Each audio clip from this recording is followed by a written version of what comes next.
Écoutez, je voulais prendre un moment de faire une vidéo. Actuellement, je suis avec toute mon équipe et on travaille extrêmement bien. On a beaucoup de momentum. On met pas mal de choses en place. On vient d'avoir des nouvelles features sur notre SaaS pour nos clients. Et le point qui me rend le plus heureux sur ce qu'on est en train d'accomplir, c'est l'impact qu'on a sur d'autres personnes. Quand j'ai commencé mon business, c'est-à-dire il y a quasiment 4 ans, et que j'ai quitté le lycée, tout ce que je faisais dans ma vie, c'était purement par ego et par envie de prouver quelque chose. Et je pense que tes drivers changent en fonction du temps. Quand j'ai commencé, mon driver, c'était purement prouver que je mérite. Parce que je viens... J'ai pas envie de dire que je viens de rien, que j'ai pas mangé, évidemment. J'ai toujours eu à manger, j'adore mon enfance. Mais je suis pas destiné, j'étais pas destiné à être là où je suis actuellement. J'ai grandi en Guadeloupe, j'ai été éduqué seul par ma mère. J'ai grandi pendant un bon moment au Rézé en Guadeloupe. Il y a très peu de gens qui connaissent. Il y a quasiment personne qui va voir cette vidéo qui connaît. Et j'ai quitté le lycée à 16 ans. J'ai commencé à créer du contenu 2 mois avant de quitter le lycée. Et justement, à ce moment-là, quand j'ai commencé, je sais que le seul driver, c'était je vais vous prouver que ça en valait la peine de quitter. Je vais prouver à tous les collègues de ma mère, à tous les parents de mes amis, etc., que ça en vaut la peine, ou même à des membres de la famille qui disent que c'est pas réaliste, etc. Donc c'était purement par haine et par rage et par envie de prouver et par ego. Ce qui me rend le plus heureux maintenant, c'est, je dirais pas le mot amour, je sais pas si ce serait le bon mot pour décrire, mais je dirais euh, de voir l'impact. On a un client, par exemple, dernièrement, je vais en parler parce que c'est le client le plus récent qui a passé les 100 000. On avait un autre client qu'on avait aidé à passer à 70-80 assez rapidement, ça fait. Et on a un client qui a passé les 100 000 euros de cash collecté, Yanis. Et juste voir l'impact sur la vie des gens, même d'autres clients qui ne sont pas forcément à 100, mais qui ont pu s'expatrier. Certains sont en Géorgie, d'autres clients qui ont pu s'acheter leur voiture de rêve. Plein de choses comme ça, honnêtement, qui me drive. Et c'est plus par l'impact sur les autres. Et le driver que j'ai maintenant et qui me motive, c'est plus voir un impact externe qu'un impact interne. Parce qu'honnêtement, je peux me vanter et dire ouais, regardez, là c'est cool, on a la palme, je suis à Dubaï, on est dans l'un des meilleurs quartiers. J'habite pas ici, hein, je précise, on est là avec mon équipe, ça nous permet de filmer du contenu, ça me permet d'être avec toute mon équipe aussi pendant certaines périodes. Mais honnêtement, c'est pas ceux qui me drive. Et c'est pas ceux qui. C'est jamais pour ce pourquoi j'ai fait de l'argent. Moi, je veux des choses très simples, honnêtement. J'ai un appartement très simple, j'ai une vie très simple, j'ai des vêtements simples, je suis pas matérialiste. J'aime beaucoup juste travailler, faire le maximum d'argent pour faire de l'argent parce que ce que j'aime, c'est en faire. C'est pas l'utiliser, c'est en faire en soi. Travailler, les difficultés par lesquelles je passe, les défis constants, je le vois comme un jeu. Quand j'ai commencé à créer du contenu, j'étais en B2C. Et pendant un bon moment, avant de lancer mon activité, qui m'a fait passer de 0 à 200K par mois, je faisais du gros faux packaging. Et donc ça consiste, pour le faire simple, hein, vous connaissez dans tous les cas, on aide les créateurs à scaler leur activité, etc., à leur faire le maximum d'argent, on prenait des commissions dans leur business. On a scalé pas mal de personnes à 30, 40, 50 000 dans l'ombre. On a mis en place des bonnes infrastructures et j'ai commencé à développer mon anglais pas mal. Donc j'ai toujours écouté des vidéos en anglais, des vidéos d'Iman, des vidéos de Hormozy, de Charlie Morgan, j'ai tout consommé en anglais. J'ai même commencé à payer leur formation. Donc au fur et à mesure que j'ai développé mon anglais, je suis devenu bilingue. Et c'est très important cette partie de bilingue parce qu'on va en parler d'ici quelques minutes, c'est ça qui m'a permis justement de scaler aussi rapidement. Ensuite, juillet d'il y a 2 à 3 ans, 2 ans? Non, juillet d'il y a 1 an pile. C'est ce que je raconte, juillet d'il y a 1 an pile. J'ai lancé Hookbuild and Sell. Et justement, j'ai décidé de sortir de l'ombre et de commencer à scaler des coachs publiquement parce que j'avais des témoignages, j'avais de la légitimité. Je me suis dit, au lieu de le faire dans l'ombre et prendre des pourcentages et dépendre de 2 à 3 clients qu'on accompagne qui me rapportent dans ma poche 15 à 20 000 euros par mois, écoute, je vais scaler d'autres personnes et je vais le rendre public. Donc j'ai lancé Hookbuild and Sell. Je commençais à filmer des vidéos YouTube, ce que les gens ne verront jamais, mais j'ai à peu près 100 à 120 vidéos qui sont non répertoriées sur ma chaîne YouTube. Sur ma chaîne YouTube principale, tu pourras cliquer en bas, il y a ma chaîne YouTube, que les gens ne verront jamais, où je parle aux infopreneurs. Personne ne les a jamais vus. Et pendant un bon moment, j'ai fait plein de vidéos comme ça que personne ne verra jamais parce que j'étais pas satisfait, parce qu'elles performaient pas, etc. J'ai eu mes premières vidéos qui ont commencé à performer, où j'analysais des tunnels de vente d'autres personnes. Et donc je suis arrivé à Dubaï pour la première fois il y a 1 an. On a commencé à scaler assez rapidement. Quand je suis arrivé à Dubaï, j'ai fait mon premier mois à 10, 15 à peu près. Le mois d'après, on est monté à 30.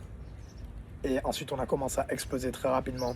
À partir de septembre, là, on a commencé à passer la barre des 50, 70. Ensuite, on est monté très rapidement vers les 100. On a passé le mois de 100, c'était en novembre. Et ensuite, décembre, on est redescendu, on a complètement stagné. Enfin, on n'a pas stagné, on a une baisse sur le business. Je vais vous expliquer pourquoi. Et pourquoi j'ai scalé? Parce que je me suis basé sur ce pourquoi les gens me payaient, en fait, tout simplement. J'ai jamais travaillé aussi dur, j'ai jamais filmé autant de contenu. J'étais l'un des premiers à faire du volume sur Instagram. Pas du volume comme Marvin India, etc. Mais je faisais environ 5 à 6 reels par jour en face caméra. Donc, vidéo comme ça toute la journée. Face caméra, face caméra, face caméra. Une tonne de vidéos. Ça a performé très bien, ça m'a attiré une tonne de leads au début parce que personne ne le faisait, donc c'était un élément différenciant. Et je me suis beaucoup concentré sur les éléments différenciants. J'ai une frame que j'utilise, c'est NESB. Ça doit être nouveau, donc new, easy, safe and big. Nouveau, easy, simple, ce que tu vends. Safe, tu ne dois pas sortir ton avatar de sa zone de confort. Et big, grand potentiel. Et c'est pour ça que j'analysais les tunnels de vente d'autres coachs du marché américain, parce que comme je regardais que ça, j'ai commencé à l'analyser naturellement. C'était pas une intention marketing. Et naturellement, Big, c'était illustré par ce tunnel de vente, je peux te le mettre en place et regarde, ça performe pour des gens qui font des centaines de millions comme Alexandre Mosé. Désolé, je transpire, il fait ultra chaud à Dubaï. Et du coup, des clients commencent à me payer et m'ont dit je t'ai payé parce que j'ai vu que tu as payé William Brown. Je me suis dit, c'est intéressant. Des gens me payent pour l'angle marketing des US. Je vais essayer de payer d'autres personnes. En plus, moi, c'est tout à mon avantage puisque je vais augmenter mon niveau de compétence. Et mes clients auront des meilleurs résultats parce que les US sont 2 à 3 ans d'avance sur nous, tu le sais. Et si tu n'es pas capable de l'adapter et que tu n'as pas l'intelligence infopreneuriale, on va dire, infopreneuriale, c'est pas l'intelligence tout court évidemment, mais l'intelligence et l'expérience d'infopreneuriat et d'avoir accompagné d'autres personnes, tu pourras pas l'adapter. Et le marché US, si tu copies juste, tu vas faire des ravages sur ton offre. Tu vas couler ton business parce qu'ils vont te dire de presser plus cher, de vendre différemment, de marketer différemment. Ça n'a rien à voir avec la France. Et les acheteurs, ils sont différents, le budget est différent. La mentalité est différente. Et donc justement, j'ai adapté et j'ai vu que ça attirait de plus en plus de clients. J'ai payé ensuite de plus en plus de coachs et c'est sur le mois de novembre-décembre qu'on a commencé à exploser parce que j'ai payé Sway, j'ai payé Nick Sitching aussi pour un appel en novembre. Et j'ai pris plein d'informations. Et ça m'a permis d'apporter des meilleurs résultats. Ces résultats m'ont permis d'avoir plus de crédibilité. Et même mon angle de j'ai payé tel coach, ça a performé très bien. Donc là, j'ai décidé de faire une vidéo, je condense tout. On arrive à peu près à 85-90 000 au total que j'avais investi depuis le début, parce que ça monte assez rapidement, honnêtement, entre un programme où tu payes 8 000 € par mois, parce que je mets, honnêtement, juste pour être honnête, tout l'argent que je gagnais au début, quand je venais d'arriver à Dubaï, tout l'argent que je gagnais sur les mois d'avant novembre, donc octobre, etc. Octobre, septembre, du coup, août, octobre, septembre, je le réinvestissais dans des programmes. Ça veut dire que j'avais de côté assez pour payer mon loyer, quoi. Mais encore une fois, j'en ai rien à foutre du matériel. Ça veut dire que je sortais pas, je parlais à personne, je parle à ma famille, etc., ma mère, etc. Mais en termes de sortie pour sortir, aucun intérêt, j'aurais investi ça tout dans le business, évidemment. Et donc, j'ai investi tout moi dans des programmes, parce que non seulement ça me permettait de gagner en connaissance, et c'est devenu mon angle marketing. Parce que j'ai vu que j'ai payé un programme, j'ai vu que ça m'a rapporté plus d'argent, donc j'ai fait mon angle marketing. Et notre angle maintenant avec Oakbull dans le salle, c'est qu'on paye des coachs US, on adapte les informations et on aide nos clients à prendre de l'avance sur leurs concurrents. C'est pour ça que nos clients passent des caps, parce qu'on a des informations beaucoup plus modernes et beaucoup plus poussées. Et sur le mois de décembre, j'ai fait des masterclass sur YouTube. J'ai commencé à mettre beaucoup plus d'espace mental. J'ai payé Alexei, encore un autre coach, très bon sur YouTube. Il fait 60 000 € par mois alors qu'il est encore à l'école, il a 14 ans. Je sais qu'on dirait que c'est faux, mais c'est vrai. Je l'ai rencontré en Suisse, on était descendu en Suisse avec mon équipe à Paris, enfin en Suisse du coup, pour aller le voir. Il n'a même pas 4000 abonnés. Donc j'ai pris tous ces systèmes, etc. Et j'ai fait une vidéo YouTube qui s'appelle « Comment j'ai scale à 100 000 € par mois en ayant investi 90 k US ». C'est une vidéo à 8000 vues qui m'a rapporté largement plus de 6 chiffres. Et c'est pour ça qu'après le mois de décembre, on a fait un mois à plus de 140 000 € de cash collecté sur le mois de janvier. C'était vraiment un mois où on a eu un très beau bond. Justement, on est remonté justement à une autre dimension. Et même quand je dis dimension, c'est pas le cash, mais je vois que j'ai gagné en crédibilité. Je vois qu'il y a des gens qui demandaient pour payer, etc. Et qu'on a, à mon humble avis, je dis, mais que les gens commençaient à me voir plus comme une référence parce que j'avais un angle différencié qui commençait à nous comparer à d'autres gens que j'estimais des beaux noms du marché. Et donc, on a commencé à augmenter. Depuis ça, on n'a pas refait un mois en dessous de 100. Justement, on a réussi à stabiliser l'activité puisqu'on traque tout. Et c'est pour ça que j'ai le SaaS pour tout traquer. Parce que la data me permet de stabiliser et de scaler. Et, et ça a explosé. J'ai fait une vidéo aussi avec mon équipe. 1 heure de masterclass avec toute mon équipe pour scaler ton activité à plus de 100 000 euros par mois, ton activité de coaching. Beaucoup plus de focus sur Instagram. Et après, très dernièrement, j'ai eu pas mal d'imprévus. On est redescendu à peu près quasiment chouïa en dessous de 100.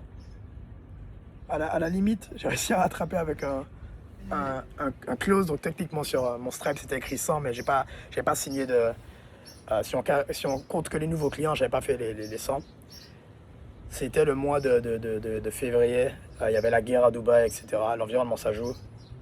Et du coup, j'étais pas chez moi, j'avais pas mon écran, j'avais pas mon environnement. Je travaillais mal, etc. Pour rattraper ça, du coup, j'ai rassemblé toute mon équipe sur le mois de mars. On est descendu à New York et à Miami. Ça nous a permis de rencontrer encore des coachs US. Et sur le mois de mars, j'ai payé Mangadji 25 000 euros. Appel exceptionnel. J'ai eu énormément d'informations. Ça m'a permis de penser différemment, d'avoir une vision plus large sur le marché de l'infoprenariat. Je suis descendu en mars avec mon équipe à Miami, à New York. À Miami, on a rencontré Suego. On a rencontré Maxine House, encore un autre coach. Et donc, on a maximisé nos informations. Donc voilà, j'espère que ça pourra t'aider. C'est juste un petit message pour te dire un peu comment j'ai scalé mon activité, comment on a pu passer une certaine dimension.